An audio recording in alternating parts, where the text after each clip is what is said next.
સુરતમાં 23 વર્ષીય યુવકના હત્યારાઓ ઝડપાયા। પોલીસે 2 આરોપીઓને ગણતરીના કલાકમાં ઝડપી લીધા।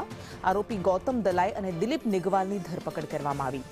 મૃતક મહિલા મિત્ર સાથે પાર્કમાં ફરવા ગયો હતો ત્યારે આરોપીઓ મહિલાને ઇશારા કરી રહ્યા હતા, ભદ્ર ઇશારા કરી રહ્યા હતા અને શું કામ જુઓ છો એવું જ્યારે મૃતકે કહ્યું ત્યારે આરોપીઓએ આવેશમાં આવીને તેની હત્યા કરી નાખી। મૃતકે પણ આરોપીઓને 2 લાફા માર્યા હતા। આરોપીઓએ ચપ્પુના ઘા ઝીંકીને હત્યા કરી નાખી। સચિન જીઆઈડીસી પોલીસે વધુ તપાસ હાથ ધરી છે। આ કામના ભોગ બનનાર કે જેનું નામ ગગન કુમાર ઉર્ફે ગૌરવ મહાનંદ દાસનાઓ તેમના મિત્રો સાથે તેમના કામ કરવાના ખાતાના સ્થળે બહાર બેઠા હતા। તે સમયે 2 વ્યક્તિઓ સ્પ્લેન્ડર બાઇક ઉપર આવીને તેમની સાથે બોલાચાલી કરી તેમને છરીના ઘા મારી દીધેલા હતા। ભોગ બનનારની મહિલા મિત્ર બાજુ તરફ જોતા સામે જોવાની બાબતે તેમની વચ્ચે વિવાદ થયો હતો।